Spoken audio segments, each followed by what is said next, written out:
Bismillahirrahmanirrahim. Assalamualaikum warahmatullahi wabarakatuh. Uh, Sebelum Waalaikumsalam. saya memulakan sesi temu ramah ini, eloklah saya memperkenalkan diri saya dahulu. Nama saya Muazzan Shah bin Yusmadi. Bro boleh panggil saya Muaz. Yes, Saya baik. pelajar semester 2 daripada Universiti Pendidikan Sultan Idris, mengambil jurusan Sains Pertanian. Okey, mantap. Dah sem berapa bro? Sem kedua bro. Yang kedua. Baik, baik. Ni untuk sekejap eh. Ni untuk subjek apa? Ni untuk subjek peternakan. Perkenalkan. Hmm. Okey. Okey, Okey, baik. teruskan. Jadi dalam sesi temu ramah ini saya nak mempertanyakan bro beberapa soalan yang boleh bro ceritakan sedikit tentang pengalaman bro menjadi seorang peternak muda. Boleh bro? Boleh? Jadi sebelum kita Boleh. mulakan sesi temu ramah ini, eloklah jika bro menceritakan sedikit latar belakang bro, memperkenalkan diri dan juga memperkenalkan apa bidang ternakan yang bro ceburi. Silakan. Boleh. Okey. Nama betul aku Muhammad Alif. Okey. Ya, aku berumur tahun ni 26 tahun lah. Sekarang menetap dekat Bacok, Kelantan. Kat sini rumah aku, kat sini pun ladang aku. Ya. Aku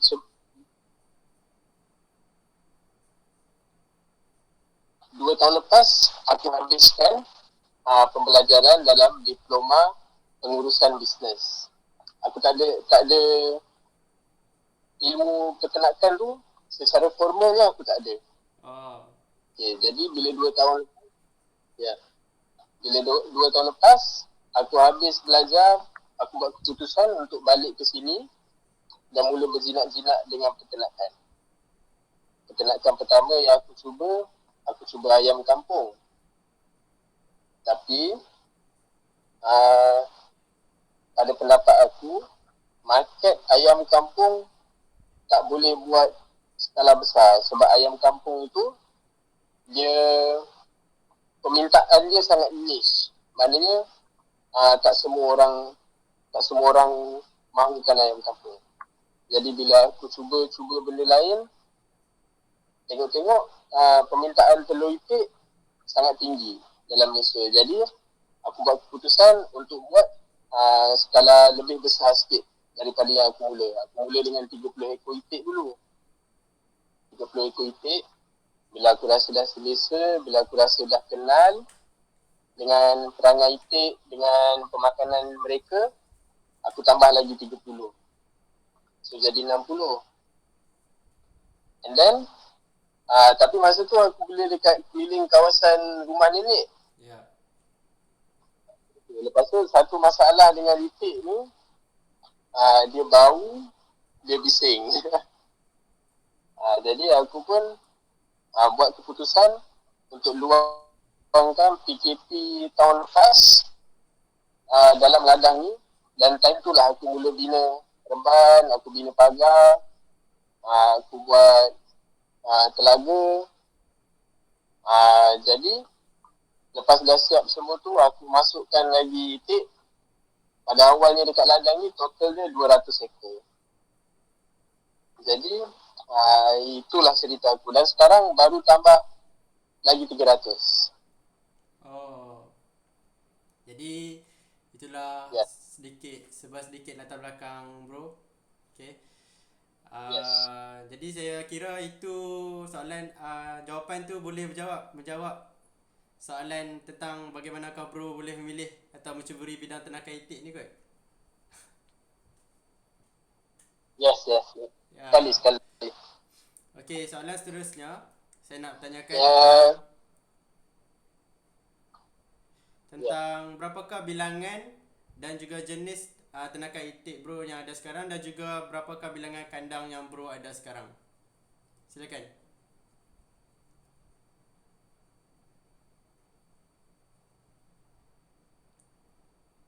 Bilangan ternakan itik jenis penelur sekarang ni ada lebih kurang 500 ekor. Bilangan itik jenis daging iaitu masko pun dalam bahasa Malaysia dia serati lah, itik serati ada lebih kurang 28 ekor. Dan ada sikit ayam kampung, tapi ayam kampung tu buat mainan je. Reban buat masa sekarang yang ada 2. Tapi dalam kapasiti yang guna hanya 1. Yang muat 800 ekor, tapi aku muatkan 500 je. Oh. Jadi saya tengok dekat video TikTok bro, ada juga lembu kan bro? Lembu tu sekadar sekadar boleh buat main-main je, buat teman. Aku kata dalam video tu, aku kat sini lonely. Oh. So diorang tu buat teman je lah. Buat kawan-kawan eh. Buat teman je. Okey, baik. Jadi soalan seterusnya saya nak tanyakan tentang bro tentang campuran makanan dan juga berapa kilo makanan yang diberikan kepada itik-itik dalam sehari. Boleh? Secara kasar dia 100 ekor itik harus diberi makan sebanyak 25 kilogram sehari. Oh. Jadi 400 bersamaan 100 kilo, jadi 500 ni sebanyak 125 kilo sehari. 25 kilo sehari, tapi untuk 500 ekor kalau beri dedak sahaja sangat tak viable untuk bisnes sebab dedak sekarang mahal. Betul. Jadi campuran yang aku buat sekarang aku bagi dedak, tapi dedak yang filler saja, dedak yang murah. Orang panggil dedak ekonomi. Dedak ekonomi 2 beli jagung halus aku rebus dengan sisa ikan baja. Ikan baja tu aku rebus dalam 25 ke 30 kilo sehari. Bagi makan aku gaulkan, campur, setengah untuk pagi dan setengah lagi untuk waktu malam. Oh, jadi Itu saja. 130 kilo tadi bro cakap. Ya, 130 kilo untuk 500 ekor. Merupakan satu kata bilangan yang banyak untuk menternak itik ni kan. Jadi makanan yang diberikan agak banyak juga ah. Jadi dalam Betul? makanan yang banyak itu juga memerlukan modal yang banyak. Dan kita memerlukan sambutan orang ramai untuk membeli itik kita lah supaya Begitu. sebagai seorang peternak kita menjual itik untuk mendapatkan keuntungan yang berpatutan. Okey, jadi Betul. soalan seterusnya saya nak tanyakan kepada Bro Alif tentang sambutan orang ramai terhadap ternakan itik sebelum pandemik dan juga selepas pandemik COVID-19 ni macam mana? Silakan. Untuk menjawab soalan sambutan terhadap daging, aku tak boleh jawab sebab aku tak jual daging. Tapi untuk sambutan permintaan telur, bagi aku tak terjejas langsung. Sebab telur itik ialah satu produk yang universal. Maknanya ada orang suka makan mentah, ada yang suka jerukkan, ada yang guna telur itik untuk buat kaya, ada yang guna telur itik untuk buat baking. Jadi permintaan sentiasa ada, sentiasa tinggi. Oh. Jadi Malah tak cukup lagi. Dekat kapal tu kalau boleh hari-hari nak suruh pergi bawa 500 sehari. oh, dalam 500 biji sehari bro? Sekarang belum lagi. Sekarang masih lagi nak sampai 200. Oh, okey baik. Jadi dalam waktu seminggu tu bro berapa biji telur dalam anggaran bro yang boleh dapat?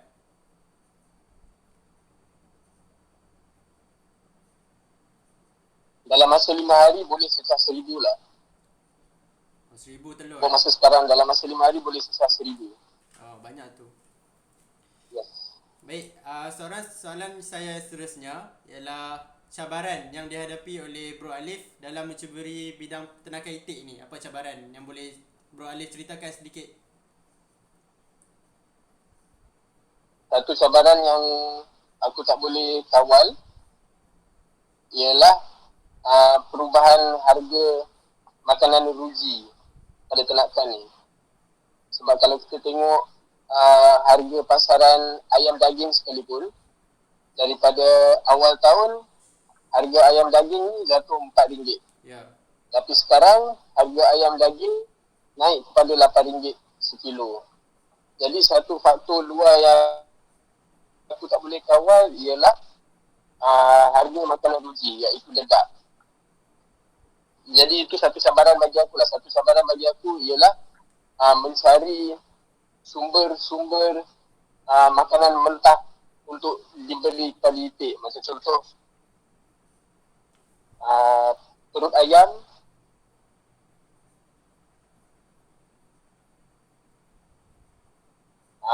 sisa ikan, sebab sisa beras daripada kilang padi. Hello? Okay. Tadi putus sekejap. Sebab disebabkan harga makanan ruji tu naik, berkenaan lain untuk dapatkan bahan mentah ni. Jadi itu satu cabaran bagi aku lah. Satu cabaran bagi aku ialah aku kena turun padang betul-betul. Celupkan tangan aku dalam beberapa tempat kena berpolitik dengan orang kedai untuk dapatkan stok bahan mentah tu. Faham. Jadi Yes. dari segi macam bau, keluasan kandang macam mana pula bro? Dari segi keluasan kandang yang besar sekarang yang muat 800 ekor tu, lebarnya 20 kaki dan panjangnya 80 kaki. Yes, 80 kaki.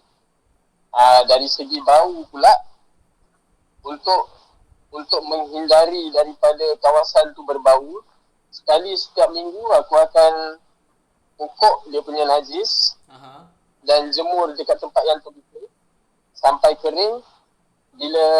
Bila najis tu dah kering, aku akan bakar dan abu-abu daripada najis yang aku bakar tadi aku akan guna untuk bajakan tanaman. Satu apa orang panggil inovasi juga yang dibuat oleh bro untuk membuat baja tai itik Ya, baja tai itik, tapi memang selalu perlu orang buat macam tu. Bukan inovasi tu. Jual ataupun guna pakai bro sendiri? Guna sendiri. Okey, baik. Jadi saya teruskan kepada soalan yang seterusnya, boleh ya? Boleh. Apakah kepentingan media sosial di dalam mempromosikan ternakan bro? Untuk ternakan buat masa sekarang, aku masih belum keluarkan produk tersendiri. Jadi kepentingan media sosial bagi aku buat masa sekarang hanyalah untuk perhatian. Sebab aku sukakan perhatian. Ya. Aku sukakan perhatian. Aku suka bila orang terhibur dengan benda-benda yang aku buat. Dan aku suka juga boleh katakan sebabkan konten aku, dua lagi orang peternakan berani munculkan diri, iaitu abang saudagar itik yang jual itik daging tu dengan salam kluk-kluk. Yang Turki tu. Ya. Aku berbual dengan diorang kata sebabkan konten aku, diorang tak rasa rendah diri untuk tunjukkan pekerjaan mereka. Jadi bagi aku kepentingan media sosial bagi aku buat masa sekarang ialah aku dapat influence orang-orang yang sama bidang dengan aku untuk tunjukkan pekerjaan mereka yang sebenarnya pekerjaan tu bukanlah satu benda yang patut rasa rendah diri. Ya. Jadi saya tengok zaman sekarang bila tengok video bro pun ramai orang-orang muda sekarang yang nak mencuburi bidang ternakan ni kan. Jadi saya juga nak tu lah ucapkan tahniah kepada bro sebab bro macam memulakan mempromosikan bidang ternakan ni lebih luas di Malaysia ni. Jadi Adalah Malaysia kat TikTok je. boleh. Jadi soalan yang terakhir bro, harapan bro kepada para peternak muda yang mencuburi industri ternakan di Malaysia ni. Apa harapan yang bro boleh berikan sedikit? Harapan aku ialah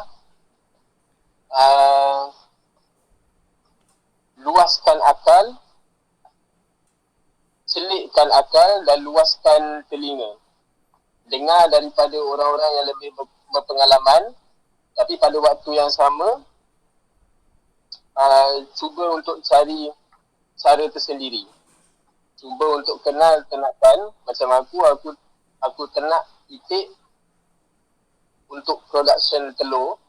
Maka untuk kenal telur tu, apa yang perlukan ialah protein dengan kalsium. Jadi aku punya makanan kena lebihkan dekat protein dengan kalsium. Itu maksud aku kenalkan diri dengan apa yang kita ternak. Macam salam kluk-kluk, dia bela Turki kan. Ya. Jadi apa pemakanan Turki tu, dia kena kenal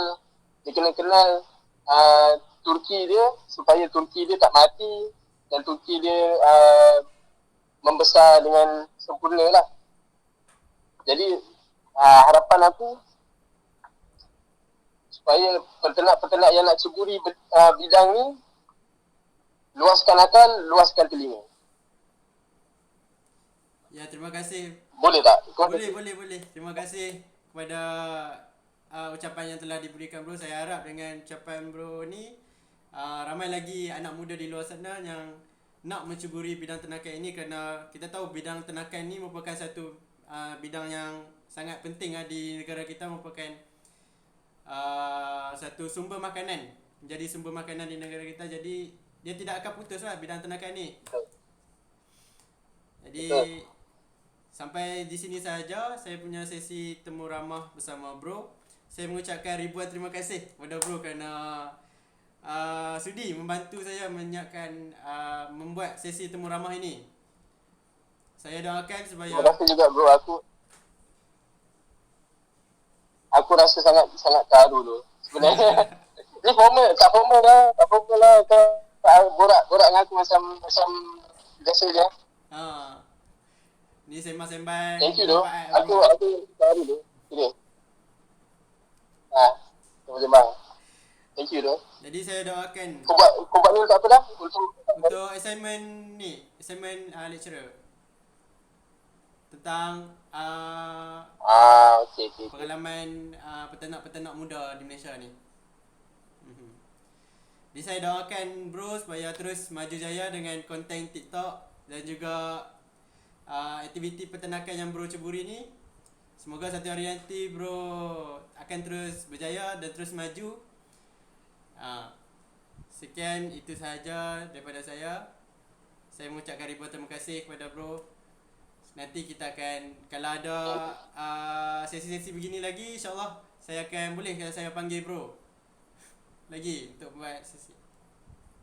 Boleh. Tak faham. Okay. Boleh. Tak ada masalah. Terima kasih bro. Sekian itu saja. Okay. Jumpa Jaga lagi. diri, Mas. Sihat bro. Jaga SOP semua.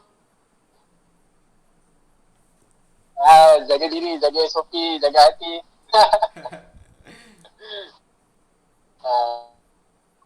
Okay. Aku letak Okay. Okay. Assalamualaikum. Assalamualaikum.